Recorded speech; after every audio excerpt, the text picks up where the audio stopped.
बिस्मिल्लाहिर्रहमानिर्रहीम। अस्सलाम वालेकुम। मैं हूं फ़हीम अख्तर, एक नए व्लॉग के साथ हाजिर खिदमत हूँ। नाज़रीन, सानिया इस्लामाबाद जो कि रात हुआ इस्लामाबाद में ब्लू एरिया के मकाम के ऊपर, और जिसमें निहत्ते अवाम के ऊपर, तहरीक इंसाफ के वर्कर्स के ऊपर जिस तरीके से सीधी गोलियां मारी गई, और उसके बाद की 24 घंटे की सूरत हाल है, काफ़ी ज़्यादा अहम और बड़ी डेवलपमेंट्स हुई हैं। वफाकी हुकूमत की भरपूर कोशिश है कि जो ज़ख्मी हैं या फिर जो शहादतें हुई हैं उनको छुपाया जाए। वज़ीर दाखिला मोहसिन नकवी साहब खुद जो है वो इस सारे प्रोसेस के अंदर शामिल हैं। इस्लामाबाद की दोनों अस्पतालों की इंतज़ामिया के ऊपर प्रेशर भी डाला जा रहा है कि तादाद ना बताएं। और तहरीक इंसाफ इस सारे प्रोसेस के बाद जो उसके वर्कर्स के ऊपर अटैक हुआ, वो जवाबी हमला करने के लिए, जवाबी वार करने के लिए भी तहरीक इंसाफ ने अब खुद को तैयार कर लिया है। लेकिन जो सूरत हाल है वो ये है कि जो कुछ वफाकी हुकूमत ने कल किया, गोलियां क्यों बरसाईं, उसके पीछे वजूहात क्या थी, और लोगों को क्यों सीधी गोलियां मार के पीछे धकेला गया, उनको हटाया गया, उसकी वजह क्या थी वो भी बताएंगे। और क्यों वफाकी हुकूमत ने या फिर कुछ लोगों ने अपने आप को बचाने के लिए चंद दिनों के लिए जो एनआरओ है वो दिया है, और तहरीक इंसाफ की अब अगली हिकमत अमली क्या है, और इस वक्त जो सूरत हाल है वो क्या है, इन तमाम तर चीज़ों के ऊपर गुफ्तगू करेंगे। जो रात इस्लामाबाद ब्लू एरिया के मकाम के ऊपर जो खून की होली खेली गई, इसकी गूंज दुनिया भर को सुनाई भी दे रही है। इसकी गूंज अवाम महसूस भी कर रहे हैं। लोगों के अंदर गम और गुस्सा भी मौजूद है, नफरत भी पैदा हो चुकी है हुकूमत के खिलाफ, या जो लोग इसके अंदर शामिल थे उन सब के खिलाफ। और ये नफरत की जो आग है वो फैलती जा रही है, वो बढ़ती जा रही है। तहरीक इंसाफ के वर्कर्स हूँ या फिर, बल्कि कल आप कह सकते हैं कि वो पाकिस्तान तहरीक इंसाफ के सिर्फ वर्कर नहीं थे, बल्कि पाकिस्तान की अवाम जो है वो कल सड़कों के ऊपर थी। और जो सलूक रियासत की जानिब से किया गया वो बड़ा ही अफसोसनाक, अंदोहनाक, काबिल मजम्मत तो छोटा सा लफ्ज बन जाएगा। लेकिन इसकी जिस ब्रूटैलिटी की कोई भी एक्सपेक्ट नहीं कर रहा था। तहरीक इंसाफ के साथ अब तक 3 बड़े धोखे हुए हैं। जो तहरीक इंसाफ समझती थी कि ये आइन, जमहूरियत, कानून, इंसानियत मौजूद है, लेकिन वो तमाम जो धोखे हैं तहरीक इंसाफ ने इस सारे प्रोसेस में उठाए हैं। पहला धोखा ये हुआ कि जब पाकिस्तान तहरीक इंसाफ और इमरान खान साहब ये समझते थे कि पाकिस्तान के अंदर आइन है, सुप्रीम कोर्ट है, अदालती फैसले के ऊपर अमल दरामद होगा, और ये जो सियासी जमातें बज़ाहिर मौजूद हैं ये अपने आप को समझती हैं कि ये बड़े डेमोक्रेट्स हैं, ये जमहूरियत के ऊपर यकीन रखते हैं या बात करते हैं। वो उसके ऊपर यकीन किया पाकिस्तान तहरीक इंसाफ ने और इमरान खान ने, और असम्बलियाँ खैबर पख्तूनख्वा और पंजाब की तोड़ दी, और ये समझ रहे थे कि 90 डेज के अंदर जो है वो इंतखाबात हो जाएंगे।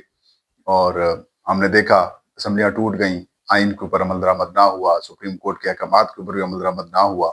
तो जो डीप स्टेट है वो एक्टिव हुई, और उसने रियासत के अंदर एक जो नई रियासत बना रखी है अपनी, उन्होंने कहा कि देखें हमने ये डिसाइड कर लिया है, नहीं होगा तो फिर नहीं होगा। तो एस्टैब्लिशमेंट ने आइन की ऐसी की तैसी फेर दी। फिर जो दूसरा धोखा हुआ वो तहरीक इंसाफ के साथ ये हुआ कि इंतखाबात हुए हैं, उससे पहले जो कुछ हुआ वो बताने की जरूरत नहीं है, आप लोगों को असबर है। फिर इलेक्शंस होते हैं, इलेक्शंस में तहरीक इंसाफ के जो उम्मीदवारान थे उन्होंने फॉर्म 45 हासिल कर लिए और ये समझ के बैठ गया कि अब हम जीत गए हैं, अब हमें कोई नहीं हरा सकता। फिर एक बार जो डीप स्टेट है वो मुतहरिक हुई और उसने फॉर्म 47 के ऊपर लोगों को जितवा दिया और उनकी हुक्मरानी बना दी, और यूं तहरीक इंसाफ के साथ दूसरा धोखा हुआ। अब जो तीसरा आज कल रात जो धोखा हुआ है वो बड़ा ही खौफनाक था। तहरीक इंसाफ ये समझ रही थी कि, वर्कर्स ये समझ रहे थे, पीटीआई की लीडरशिप ये समझ रही थी कि जो रियासत है वो इस नहज के ऊपर नहीं जाएगी, इस अपनी जो आखिरी हद है उस तक नहीं जाएगी। जाहिर है पाकिस्तान में या किसी भी मुल्क में रियासत के पास हथियार भी होते हैं, रियासत के पास ताकत भी होती है, लेकिन वो कम से कम वो रियासतें अपने अवाम के ऊपर इस तरह से जुल्म, तशद्दुद, इस तरीके से ब्रूटैलिटी का मुजाहरा नहीं करती। लेकिन पीटीआई को यहाँ पर भी गलत फहमी हुई और धोखा हो गया। वो नहत्ते आ गए पीटीआई वाले, और आगे जो रियासती वर्दियों के अंदर जो मलबूस कातिल थे वो सामने मौजूद थे, और उन्होंने ये नहीं देखा कि ये भी पाकिस्तानी है, ये भी वही कलमा पढ़ते हैं जो हम पढ़ते हैं, ये भी वही ब्लड है, ये भी उन्हीं की जिस तरीके से जिस्म है, चमड़ी है, वही पाकिस्तानी है, हमारे भाई हैं, हम उन्हीं में से हैं, वो भी हम में से हैं।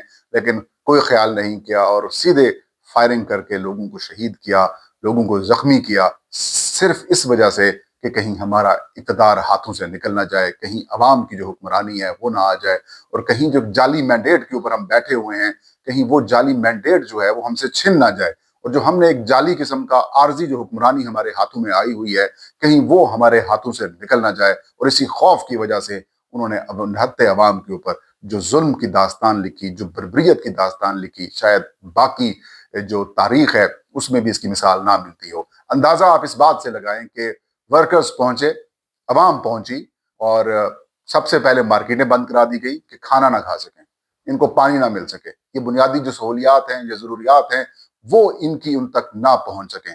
پر وہ مارکیٹیں بند کرائی گئی، زبردستی مارکیٹیں بند کرانے کے بعد تمام علاقے کی جو بجلی ہے، لائٹس ہیں، وہ بند کرا دی گئی کہ چون چون کر ہم ان کو جو ہے وہ ماریں گے اور ان کو سبق سکھائیں گے کہ تمہاری جرت کیسے ہوئی ہے، تم یہاں تک پہنچے ہو۔ اور اس کے بعد ایک پوری داستان ہے جو اب آہستہ آہستہ ساری چیزیں جو ہیں وہ کھل کر سامنے آ رہی ہیں۔ اور اس کے اوپر جو بڑا ظلم ہے وہ یہ ہے کہ اب کوششیں کی جا رہی ہیں کہ جو لوگ شہید ہوئے ہیں یا جو لوگ زخمی ہوئے ہیں ان کو غائب کر دیں، ان کو ان کے لواحقین کے حوالے نہ کریں، یا پھر ان زخمیوں کو ٹریٹمنٹ کرنے کے بعد غائب کر دیں۔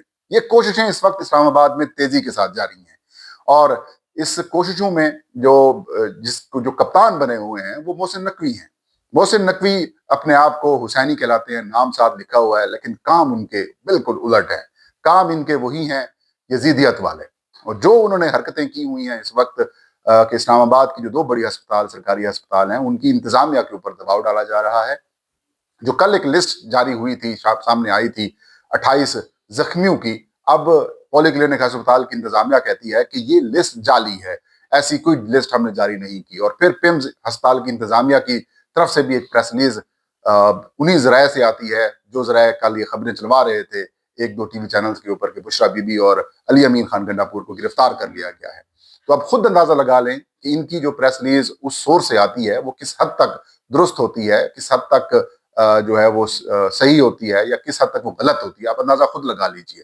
تو ابھی بھی کوششیں یہی کی جا رہی ہیں کہ اس بات کو آگے نہ بڑھنے دیا جائے تاکہ انٹرنیشنلی پریشر نہ آئے، دنیا بھر میں یہ رپورٹ نہ ہو، اور جو بروٹیلٹی کا مظاہرہ انہوں نے گزشتہ رات کیا ہے اس کو ختم کیا جا سکے، اس کو رکوایا جا سکے، یا پھر اس کے جو امپیکٹس ہیں وہ ان کے اوپر نہ پہنچ سکے۔ لیکن یہ عقل کے اندھے ہیں، ان کی مت ماری گئی ہے، ان کو سمجھ نہیں آ رہی ان کے ساتھ ہو کیا رہا ہے۔ جو لوگ بھی مظاہرین جو عوام آئے ہوئے تھے انہوں نے ویڈیوز بنائی ہوئی ہیں، اور آہستہ آہستہ ساری ویڈیوز جو ہیں وہ منظر عام کے اوپر جب آ رہی ہیں اور انٹرنیشنل میڈیا کے اندر یہ ساری رپورٹ بھی ہو رہی ہے۔ اور یہ جو لوگ اگر کہتے ہیں کہ وہ جس طریقے سے کہتے ہیں کہ ایک مرغی کا بچہ ہوتا ہے کہ وہ بیٹھا ہوتا ہے، اس کے سامنے بلی آ جاتی ہے، اس نے اپنی آنکھیں بند کر لیتا ہے تو کہتے ہیں میں اب بچ گیا، یہ وہی حرکتیں کر رہے ہیں۔ لیکن ان کے جو یہ رات جو کچھ کیا گیا، جو سانحہ ہوا ہے، یہ اس بات کا اظہار ہے کہ ان کے ہاتھ سے گیم نکل چکی ہے۔ جب ریاست آخری حد تک آ جاتی ہے تو اس کا مطلب یہ ہوتا ہے کہ اب ان کے پاس اور کوئی آپشن نہیں ہے، اب عوام نے ریئیکٹ کرنا ہے۔ جو پارٹی افیکٹڈ ہے، پی ٹی آئی ہے، اس نے ریئیکٹ کرنا ہے، اور تحریک انصاف نے جو ہے وہ تیاریاں شروع کر دی ہیں۔ آج اناؤنسمنٹ ہو چکی ہے، وزیر اعلیٰ خیبر پختونخوا علی امین خان گنڈاپور انہوں نے بھی اعلان کر دیا ہے کہ یہ تحریک جاری رہے گی، آج آپ نے روک دیا، ہم پھر آئیں گے۔ اور تحریک انصاف کی اب سے کچھ دیر پہلے کور کمیٹی کا اجلاس بھی ہوا، اور اس اجلاس کے اندر جوڈیشل انکوائری کا جو ہے مطالبہ کیا گیا کہ سارے پروسیس کی انکوائری کروائی جائے جو کچھ یہاں پر ہوا ہے، اور پی ٹی آئی کو ایشو مل گیا ہے، اور یہ ایشو نہ صرف بڑھے گا، آگے چلے گا، انٹرنیشنل اس ایشوز کے اوپر جو ہیں وہ اس کو اٹھایا جائے گا، انٹرنیشنل فورمز کے اوپر بھی معاملے کو اٹھایا جائے گا۔ بالخصوص امریکہ میں جو اس وقت پاور شفٹ ہو رہی ہے جو کہ جنوری میں ہونی ہے، وہاں تک بھی معاملات جائیں گے۔ اور یہ چند دنوں کی خود کو انہوں نے اپنے آپ کو آپ کہہ سکتے ہیں کہ ایک این آر او دے دیا ہے کہ دیکھیں ہم نے اس کو روک لیا ہے، ہم کامیاب ہو گئے۔ بیسیکلی حکومت کامیاب نہیں ہوئی، حکومت بڑے برے طریقے سے نہ صرف ناکام ہوئی ہے بلکہ حکومت ایکسپوز بھی ہوئی ہے کہ یہ کس لیول کی اپروچ رکھنے والے لوگ ہیں، اور کس طرح سے انا ضد اور ہٹ دھرمی کا یہ شکار لوگ ہیں جو نہتے عوام کے اوپر بھی گولیاں برسانے سے یہ دریغ نہیں کرتے۔ تو حالات بڑے اس وقت वैसे तो इस्लामाबाद में पुरअमन हालात हैं, लेकिन लावा एक बिल्कुल तैयार है अवामी सतह के ऊपर, अवाम में गम गुस्सा है, लोग मुस्तरब हैं, और ये सिर्फ खैबर पख्तूनख्वा बलूचिस्तान की हद तक नहीं है, बल्कि पूरे पाकिस्तान के अंदर ये चीज़ जो है वो बड़ी इस सारी सूरत हाल को संजीदगी के साथ लिया जा रहा है। नफरत की जो आग है वो बढ़ती जा रही है, और हुकूमत के लिए ये परेशानी है। ज़ाहिर है जो हमारी ताकतवर हलके हैं, जो हमारी डीप स्टेट है, उसकी डोरियां कहाँ से हिलती हैं पूरी दुनिया जानती है, और उनकी डोरियां हिलने वाली हैं। और ये जो आखिरी हिचकोले खाए जा रहे हैं, ये जिस तरह सांप मरता है तो आखिरी वो जो जो हिलता है, यानी कि वो जो उसकी जो एक हरकतें होती हैं, ये वही एक हरकत हो रही है, और इनके अंदर अब जान नहीं रही। एक धक्का लगना है और उसके बाद ये कहानी हमेशा हमेशा के लिए खत्म हो जाएगी। और एक लगभग 25 या 30 दिन के बाद एक भरपूर ताकत के साथ तहरीक इंसाफ इस सारे जो इस अटैक का या इस कार्रवाई का जवाब देने के लिए ये प्लान कर रही है, और जनवरी के आगाज में एक बड़ी तहरीक आपको एक बार फिर चलती हुई नजर आएगी। ये था आज का वीलाग। मुझे इजाजत दीजिए। अल्लाह हम सबका हामी नासिर हो।